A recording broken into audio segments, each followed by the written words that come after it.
Friends, ఇక్కడ ఇది తూర్పు అద్దయి, పరమటి ఉత్తరం ఖాళీ స్థలం ఉంది, పశ్చిమాన ఖాళీ స్థలం ఉంది. ఇప్పుడు ఇదల్లా ఉత్తరం, ఈ ఉత్తరం వల్ల ఖాళీ స్థలం ఉంది. ఇక్కడ చూడండి ఫ్రెండ్స్, ఇది ఉత్తరం ఖాళీ స్థలం ఉండి ఇళ్ళల్లో ఆగ్నేయంలో ఉన్నాయి.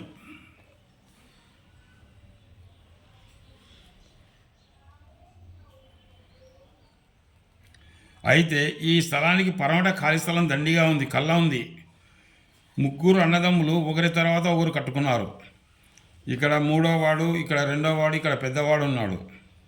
ఈ కళ్ళంలోకి దారి ఇట్లా వారపాకేసి, ముందు వారపాకేసేందుకు ఫైనాన్షియల్గా కొంత బాగు ఉండినా పెద్దవానికి నిండా ఆగ్నేయంలోకి వచ్చినాడు. అంటే పరమటి ఖాళీ స్థలం ఉండి తూర్పు అద్దయింది పెద్దవానికి. దానికి తోడు ఈ పెద్దవానికి 4 కుమారులు ఉన్నారు. ఈ 4 కుమారులు ఇల్లు చాలదని ఈయన ఇల్లు ఇక్కడ పైన పరమటికి కట్టించుకోకుండా నిండా ఆగ్నేయంలో పోయి కొన్నాడు. నిండా ఆగ్నేయం అంటే తన ఇంటికి నిండా ఆగ్నేయంలో పోయి 2 ఇండ్లు కొన్నాడు. ఫ్రెండ్స్, ఇక్కడ 3 ఇండ్లు ఉన్నాయి. తూర్పులో కొద్దిగా స్థలం అంటే 2 అడుగులు ఖాళీ స్థలం ఉన్నది. పరమట ఖాళీ స్థలం చాలా ఎక్కువ ఉన్నది. అంటే ఆ ఇల్లు ఆగ్నేయంలో ఉన్నట్టు లెక్క. అంటే ఇప్పుడు ఇది ఇళ్ళల్లో ఇట్లా తూర్పున 2 అడుగులు ఖాళీ స్థలం ఉంది, ఇదల్లా ఆగ్నేయంలో ఉంది. ఇదల్లా ఖాళీ స్థలమే, ఆగ్నేయంలో ఉన్నట్టు లెక్క. అన్నదమ్ములు ముగ్గురు 3 ఇండ్లు కట్టుకొని ఉన్నారు. ఒకటో ఇండ్లు పెద్దవాని భాగానికి వచ్చింది. గృహం 3 వాటాలుగా పంచుకొనిన అందొక వాటాదారునికి వంశక్షయం కలుగుట జరుగును. అనగా అందొక వాటా యజమాని కానీ యజమానురాలు కానీ శీఘ్రముగా చనిపోవడం జరుగుతున్నది. ఆ తర్వాత కుటుంబం కొంతకాలమునకు నశించును అని శ్రీ ముద్రగడ రామారావు గారు శ్రీ రామరాయ వాస్తుశాస్త్రంలో తెలిపినారు. ఈ విషయం 156వ పేజీలో ఉంది. ఒకటో ఇంటి యజమానికి 4 కుమారులు. ఆ 4 కుమారులు పూర్తి పనికిరాని వెధవలు.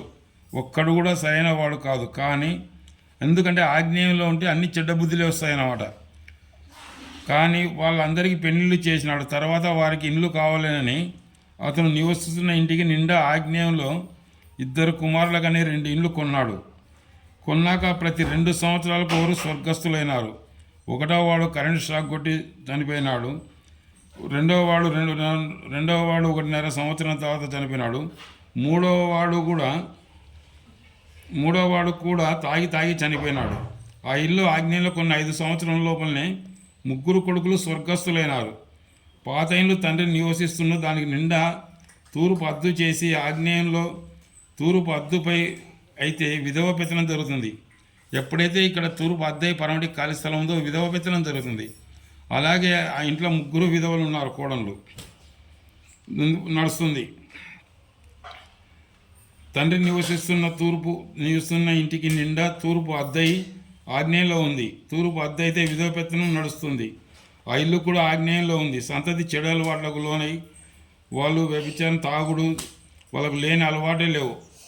అంతా చెడు స్నేహితాలే. చివరకు 3 కుమారులు వెళ్ళిపోయినారు, స్వర్గస్థులై విధవలు ఉన్నారు. అంటే ఒక ఇంటిని 3 పంచుకోకూడదు. తూర్పు ఖాళీ లేకపోతే వ్యసన, తిన్నికే తానికనే అనారోగ్య కారణంగా డాక్టర్లకు ఆసుపత్రులకు లాభం చేకూర్చడమా, విధవలు పెత్తనం చేసి ఇండ్లు, అంగవైకల్యం కలిగే సంతతి, దుర్వ్యసన ప్రవర్తన గల వారు ఇండ్లు సంతతి ఉంటుంది. ఈ ఇండ్లు 5 సంవత్సరాలకు ఇతనిని భారీగా దెబ్బతీసినది.